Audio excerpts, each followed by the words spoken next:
Have you ever considered how living and non-living organisms are related? Non-living and living organisms collaborate to ensure that the supply of nutrients is adequate for current and future generations. This is referred to as the nutrient cycle.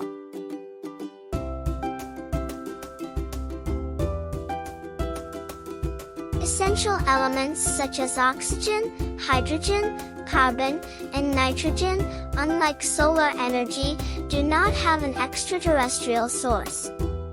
As a result, these elements must be recycled on a continuous basis. The nutrient cycle refers to the cycling of these essential elements or nutrients. The nutrient cycle is a cyclical pathway in which nutrients move from the environment to an organism and back again. This never-ending cycle is influenced by living things, geological forces, and chemical reactions. As a result, it is also known as a biogeochemical cycle.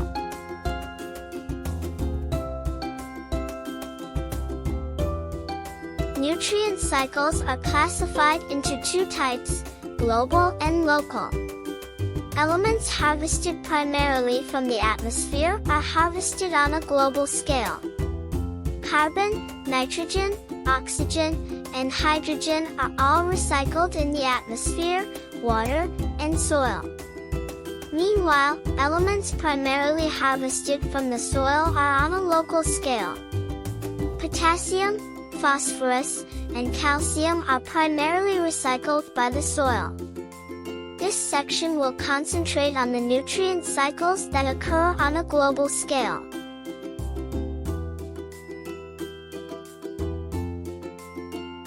All living organisms and organic compounds, particularly those that provide us with energy, contain carbon. As a result, we, humans, and all other living organisms require this element. Carbon dioxide is the most important carbon reservoir. This substance can be found in both the air and water. Methane, in addition to carbon dioxide, is a good carbon source.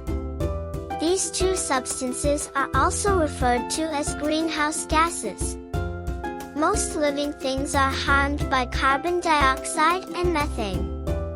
Thus, photosynthesis is required to make use of this carbon reservoir. In contrast, respiration is a process that returns carbon to the atmosphere. Carbon is exchanged between biotic and abiotic ecosystem components. The movement of carbon in biotic components is referred to as the fast carbon cycle, whereas movement in abiotic components is referred to as the slow carbon cycle.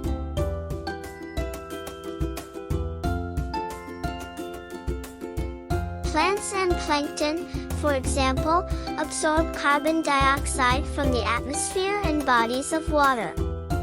They will use carbon dioxide to produce sugar molecules through the photosynthesis process.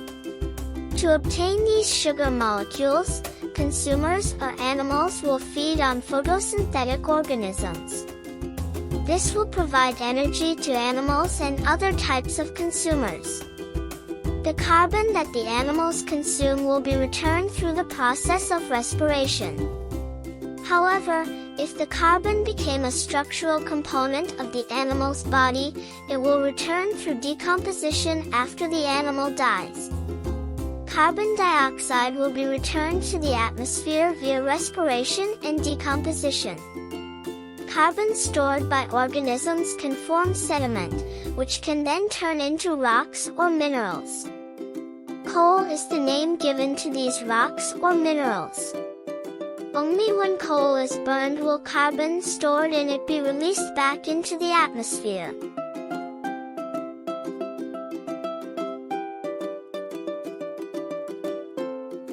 Oxygen, like carbon, is critical to living organisms, particularly aerobic organisms.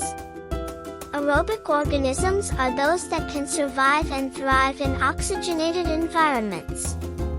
The oxygen cycle is inextricably linked to the carbon cycle. When plants and other photosynthetic organisms use carbon dioxide to produce organic compounds, oxygen gas, O2, is produced as a byproduct. Oxygen constitutes 21% of the Earth's atmosphere. Aerobic organisms will consume oxygen gas in order to power their metabolic processes. The process of photosynthesis will replenish the oxygen in the atmosphere.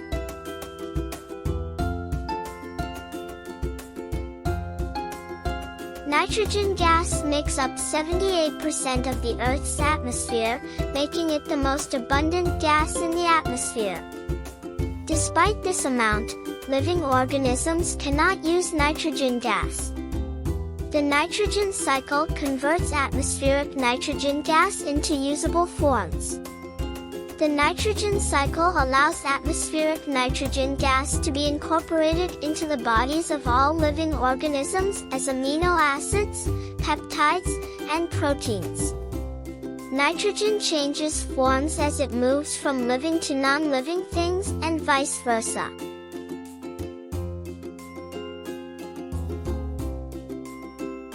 Nitrogen fixation. The nitrogen gas in the atmosphere will enter the soil but will not be absorbed by plant roots. As a result, nitrogen gas, N2, must first be converted into usable forms such as ammonia. Nitrogen-fixing bacteria can help convert N2 into ammonia, which plants can absorb. Aside from nitrogen-fixing bacteria, lightning can also provide the energy required for N2 to react with oxygen, producing absorbable and necessary nitrates and nitrites. Nitrogen assimilation.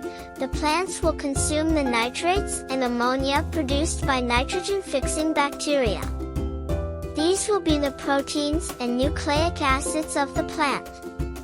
Other organisms that rely on plants for food and energy will obtain these substances by feeding on plants or other organisms that have obtained the aforementioned substances. Ammonification occurs when organisms die and their bodies decompose. As decomposition occurs, nitrogen from dead organism tissues is converted back into ammonia. This process is carried out by decomposers, also known as saprophytes. Nitrification. Nitrification is the process by which ammonia is converted into nitrates and nitrites with the help of nitrifying bacteria. Nitrates and nitrites can be absorbed and assimilated by plants once again. Denitrification. Denitrification is a necessary step in the nitrogen cycle for returning nitrogen gas to the atmosphere. Denitrifying bacteria use the nitrates to obtain oxygen, resulting in the separation of oxygen and nitrogen gas. This causes nitrogen gas to be released back into the atmosphere.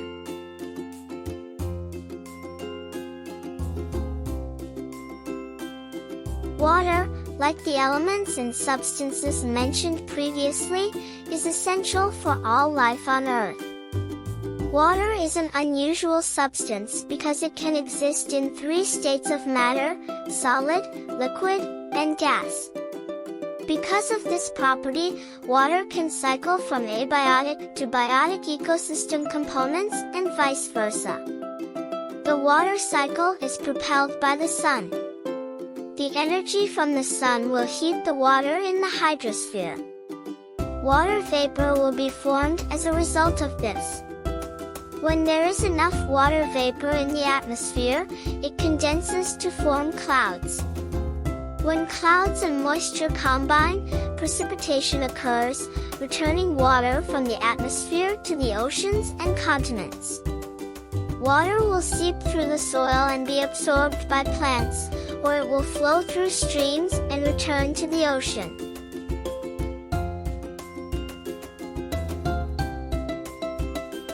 All of the elements and substances mentioned above are essential to all living organisms. Our cells and tissues are composed of substances derived from carbon, hydrogen, oxygen, nitrogen, and even phosphorus and sulfur. these elements will be unavailable to us and future generations unless nutrient cycling occurs.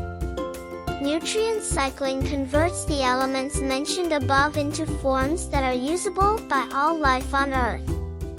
Consider nitrogen, which, despite being abundant in the atmosphere, cannot be used as it is by plants and animals. Nutrient cycling makes these elements and nutrients available to all living organisms. Elements and nutrients found in the atmosphere are transferred to soil and incorporated into plants, which serve as food for most living organisms via nutrient cycles. Finally, elements and nutrients can be stored in their natural reservoirs for future use via the various nutrient cycles.